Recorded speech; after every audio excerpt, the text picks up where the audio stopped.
Let me ask you a question. Have you ever walked past your dog's bed, only to find them curled up like a cinnamon roll, glaring at you like you just interrupted a sacred ritual? Yeah, that bed isn't just a bed. That's their temple, their kingdom, their do not disturb under pain of death zone.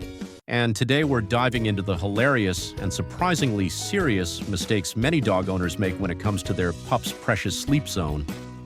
So grab your popcorn, put your feet up, and let's talk about why your dog's bed might be the source of drama, anxiety, and possibly revenge peeing. Okay, so here's the deal. A dog's bed is more than just a soft spot to crash after a long day of barking at squirrels. It's their safe haven, their chill zone. Imagine if you were finally dozing off, mid-dream about pizza, and suddenly someone jumped on your bed yelling, "Let's play." That's basically what it feels like when kids, or adults, disturb a dog who's trying to nap. And unlike us, dogs don't have coffee to cope. Now, before we dive deeper, let's clarify something. Teaching kids to respect the dog's bed isn't just good manners, it might actually prevent accidental bites. I mean, wouldn't you snap if someone poked you in the ribs while you were in a deep sleep? Especially if you're a senior dog with aching joints and zero patience. It's not about your dog being aggressive. It's about them being, well, done. So rule number 1 in the How to Not Be a Terrible Roommate to Your Dog handbook. If they're in their bed, leave them be. Don't poke, prod, cuddle, or drag them out like it's an emergency cuddle mission. Respect their space, even if they look too cute to resist. That's like waking a baby because you missed their giggle. Just don't.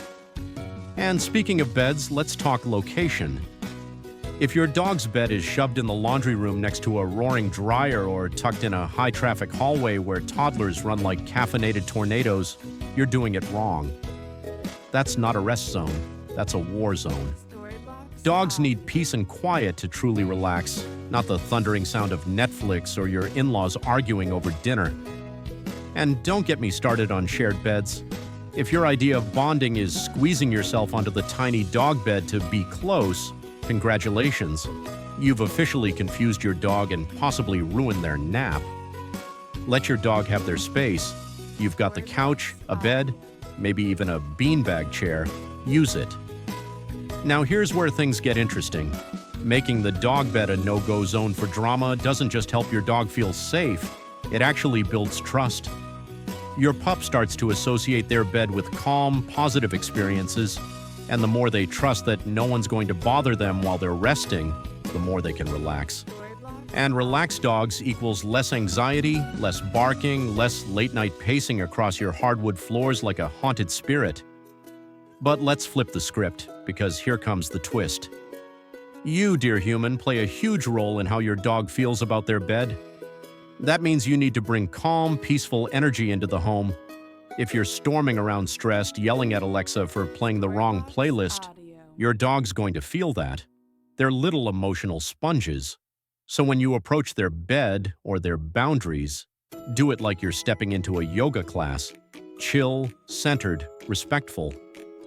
Bonus points if you bring treats instead of chaos. And while we're at it, pro tip, teach everyone in the house that the dog bed is like Vegas. What happens there, stays there.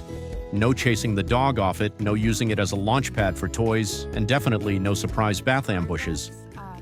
You want your dog to love that spot, not associate it with stress or sudden shampoo attacks.